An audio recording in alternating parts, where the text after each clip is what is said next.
Teddy, watch what you bet here on That Betting Show. We've been waiting all week long for the Final Four here, and we finally get it down. Can UVA slow down Auburn's three-point offense? Auburn versus Virginia, minus 5.5 total, 131 moneyline split, plus 210, minus 250, 6:09 Eastern time. Why they picked that 09, I have no idea, but it'll be broadcast on CBS live from Minneapolis, Minnesota. Auburn, Teddy, 20-14 against the number in all line games this season, 5-2 against the spread as a dog, and 7-2 on neutral courts. If we take a look at Virginia, making money all season long for their backers, Teddy. 25-11 against the number on the season, 23-11 as favorites, and only 5-4 though against the spread on neutral courts. This one should be a good one, Teddy, lining up right out of the gates in the Final Four. Yeah, it sure has. And we've seen a two-way action on this ball game. The initial money came towards the dog. And since that initial money coming to the dog, this line was at 5 early in the week. Now we're seeing 5.5. So even some 6s that popped up last night. It's pretty clear to me that at this stage of the game, the wise guys looking at the Virginia side a little bit more than the Auburn side, despite the fact that, when you look at who's had the best tournament, Auburn just beat Kansas, North Carolina, and Kentucky in 3 straight games. Talk about blue bloods. They earned the right to be here. And obviously, Bruce Pearl, as a coach that people know and people admire, and an Auburn team that has been draining threes, throughout the tournament. That's why they're here. They hit 17 against North Carolina, 13 against Kansas, 12 against New Mexico State. Of course, people have forgotten that New Mexico State meltdown by now. They're supposed to be out in the first round, potentially, if the Aggies hit their free throws. They did not. And then you have a wild run where you beat 3 elite teams. But the question for me, here's where how much does Chuma Okeke matter? How much are they going to miss him? Obviously, playing on short rest without him, boy, they were hitting shots again in the regional final. But now you go home, you got to go back, and you got to deal with the fact that, hey, your leading rebounder, best defender, number 3 scorer, and probably the only NBA prospect on this team, he will not be playing. That's an impact injury. Now, the question is Virginia.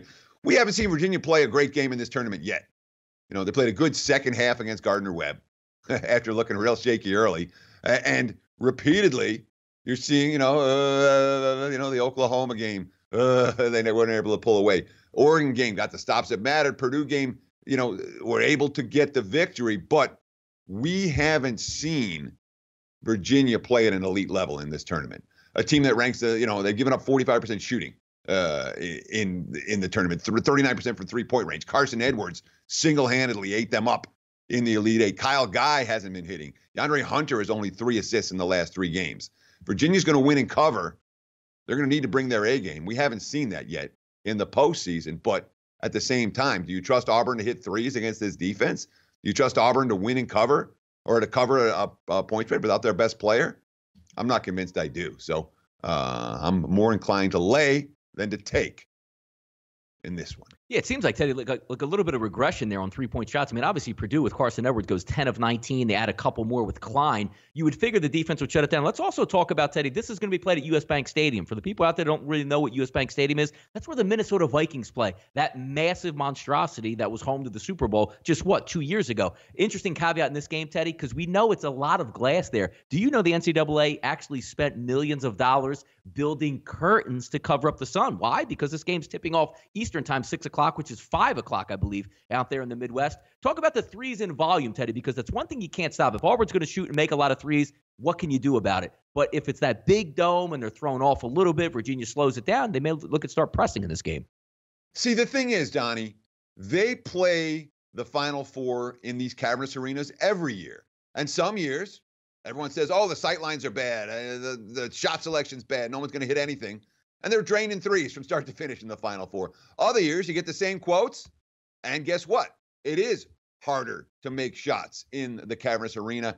Prior to tip-off, it's very difficult to know. And frankly, there's a fair bit of randomness in it as well. We always like to give after the fact, oh, they couldn't make shots because it was a cavernous arena. And then all of a sudden they're making threes. You're like, oh, well, what's the excuse now? So it's not anything that I'm going to make a bet total-wise or side-wise based on how I think a team is going to react to the different environment for shooting. There's a fair bit of randomness in that, Donnie. There really is. Teddy, maybe they got to do a little Hoosiers action out there, get the measuring tape out, measure it. Yep, looks like it's 10 feet. Yep, looks like the dimensions are the same. We'll see if that takes place. Texas Tech on the big stage. First time in a long time for Texas Tech going up against Michigan State. Texas Tech currently sitting at plus 2.5 total of 132 money line split, plus 130, minus 150. Texas Tech 9-15 against the spread on the season. Teddy 4-3 as a dog, 6-3 on neutral courts. How about Michigan State? If you're just blind backing Michigan State against the line, Teddy, 27-11. And how about as a favorite? Everybody loves the better favorite. 24-9 against the numbers of favorite. 7-3, 8 against the spread on neutral courts. And how about this, Teddy? We're going deep into the well here. 7-2 on Saturdays. That's only their last 9. They played more than 9 Saturday games this season. But look, all right, when it comes to Michigan State, Texas Tech, one's the blue blood and one's the upstart. When it comes to reputations, when it comes to this year's teams, I don't know if there's that great of a difference. Look, here's the quote from Izzo. You get used to the Dukes and Kentuckys and Carolinas and Kansases. But this day and age, it's about who's playing the best and who matches up the best. Matchups are very important this time of year. Some teams just don't match up well, and others do. Texas Tech's been matching up well against everybody all year, And while Sparty is clearly the blue blood, the deepest blue blood remaining in the tournament, the team that's been here, the team with the Final Four experience, what's this, number 8 for Izzo? Their entire roster, they got one guy who's been to a Final Four. Kenny Goins, he went there as a rookie or as a freshman when he was a walk-on and he didn't play. So it's not like they've got all this Final Four experience. The coach does. Guess what? Chris Beard's been around plenty in recent years. Well, he's a relative unknown among head coaches. We're talking about a guy who has been brilliant.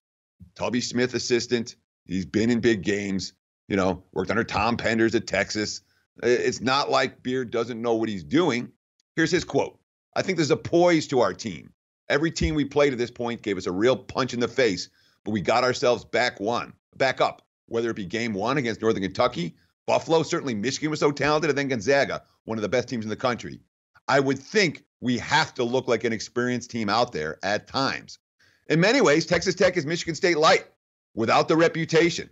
The defense is there. The rebounding is there. They got the star power in Culver, just like the Spartans of the star power in Winston. I think this is going to be a battle. I do not see a blowout in this one. And I understand that Sparty's the class. But I'll tell you what, if I'm taking Michigan State, the more I think about it, the more I take them on the money line as opposed to laying the points. This game has the feel of a game that's going to come down to a final possession. Yeah, it should be going there, Teddy. But how about this? Don't forget about us over here, Teddy, in the CBI. Final game 3, USF versus DePaul. Line is -1 currently, total 145.5 money line split, plus 100, minus 120. 7 p.m. You can catch this one tonight, Teddy, on ESPNU. USF 22-13 against the number on the season, 9-4 against the spread as a dog, and 8-2 against the spread on the road. DePaul 15-19 in all line games against the spread this year, 7-9 against the spread as a favorite. This should be an interesting one. Some banged up injuries. You saw the game last time, overtime. A little bit shorthanded DePaul heading into this one, but game 3, winner take all. If you watch this series, you know exactly what's been going on. Game 1, coin flip. Game 2, coin flip. I mean, literally, one game decided in overtime, the other game decided by a last-second bucket. And if I was catching points, I'd be interested in someone here. At +1, I wouldn't be surprised at all to see the third meeting be exactly like the first 2 meetings, coming down to a final shot or a final possession. And when it comes to the total, I mean, what did we see? We saw game 1 where DePaul covered, although the game was played at USF's pace.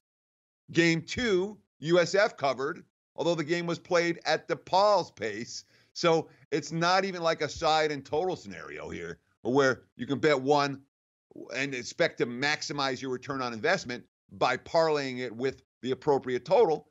It's not even that spot here. So, I mean, might be a whole lot of fun to watch. The first 2 games of this series have, but from a betting standpoint, I got very, very little on this one. I don't know that DePaul can shoot as well as they did the other night. I will say that much. They hit 50% from the floor. They're a 42% shooting team for the full season.